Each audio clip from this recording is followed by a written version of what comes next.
Salut à tous, c'est Alex Monique. Alors j'espère que vous allez bien les amis, car aujourd'hui, on va parler du nouveau Range Rover Evoque. Enfin, tu me diras, pas besoin d'aller bien pour ça, mais j'espère que vous allez bien quand même. Bon, déjà, pour commencer, sachez que, contrairement à ce que l'on pourrait penser, Range Rover, ce n'est pas une marque.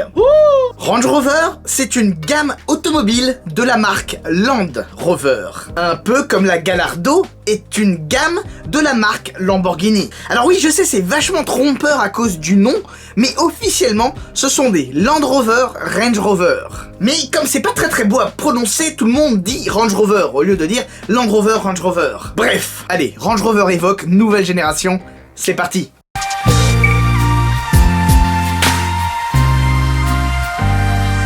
Range Rover. Si ce nom ne vous évoque rien, c'est que vous vivez sous un caillou. Car personnellement, à mes yeux, Range Rover c'est LE véhicule tout-terrain par excellence. Et ce, depuis 1970. Ceci dit, les versions modernes des Range Rover ont beaucoup évolué. Ce sont désormais des gros SUV luxueux et connectés, mais qui n'ont pas pour autant perdu leur âme de baroudeur. Il y a à peine quelques jours, Land Rover a présenté la seconde génération de son Range Rover Evoque. Analysons tout ça. Déjà, l'Evoque, c'est quoi? Le Range Rover Evoque est un modèle de la gamme Range Rover, donc, apparu pour la première fois en 2010. On le considère généralement comme le petit SUV compact de la gamme.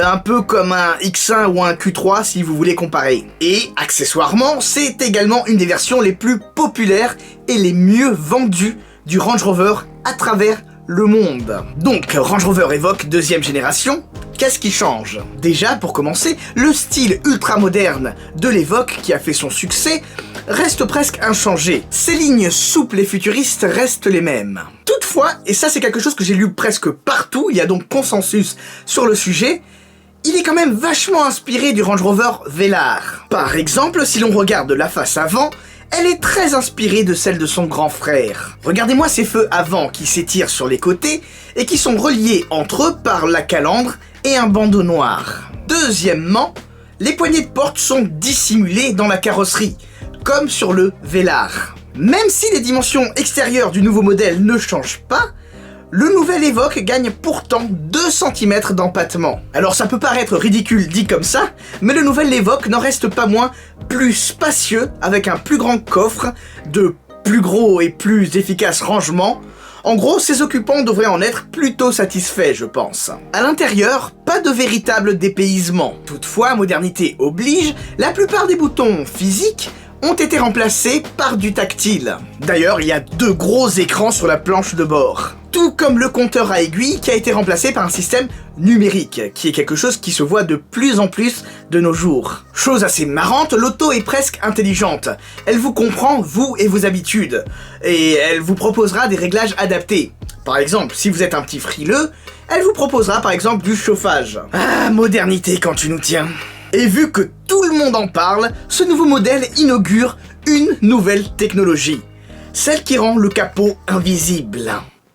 Je m'explique. Une flopée de caméras et de capteurs vous donne une image à 180 degrés de l'avant de votre véhicule, mais également sous celui-ci. La visibilité ne risque donc pas trop d'être un problème. Même si là, tout de suite, sur le coup, je vois pas trop à quoi ça me servirait. Déjà, rien que le terme capot invisible, ça me gêne.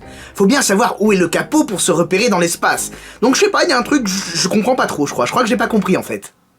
Et vu que l'on parle de capot, sous le capot, là aussi il faut vivre avec son temps. Outre l'habituelle dichotomie entre les blocs diesel d'une part et essence d'autre part, la petite nouveauté vient d'une hybridation légère en 48 volts, disponible sur tous les modèles de la gamme. Mais surtout, il y aura une future version hybride rechargeable qui arrive en 2020. Ce sera donc le deuxième modèle du genre, après le Range Rover Sport 400e. De nos jours, c'est très difficile de faire l'impasse sur l'hybridation au sein d'une gamme, tant la chasse aux émissions devient rigoureuse. Mais malgré tout ça, sachez quand même que l'Evoque nouvelle génération reste fidèle à l'ADN tout-terrain du Range Rover. En effet, une transmission intégrale est disponible de série sur la plupart des motorisations, avec pas mal d'aides à la conduite plutôt sympa, du genre le contrôle d'adhérence en descente. Pourquoi pas? Quid du prix? Même s'il n'a pas été officiellement communiqué encore, on peut légitimement s'attendre à ce que le prix oscille entre 35 000 et 40 000 euros, grosso modo. Alors, dites-moi, qu'est-ce que vous en pensez de ce nouvel Evoque? Que vous évoque-t-il? Désolé, c'était trop tentant. En tout cas, j'espère que la vidéo vous aura plu et permis de découvrir un petit peu ce nouveau modèle. D'ailleurs, si c'est le cas, n'hésitez pas à me lâcher un petit pouce bleu, un petit like, un commentaire ou mieux, un partage. Vous le savez, c'est super important pour les référencements. Plus vous interagissez avec les vidéos, mieux elles seront référencées et plus mon travail pourra être reconnu et diffusé. Et bien quant à moi, je vous dis à très bientôt pour de nouvelles vidéos. Mais surtout n'oubliez pas, on n'a peut-être pas la même voiture, mais on a la même passion. Sur ce, je vous dis à très bientôt. Ciao ciao.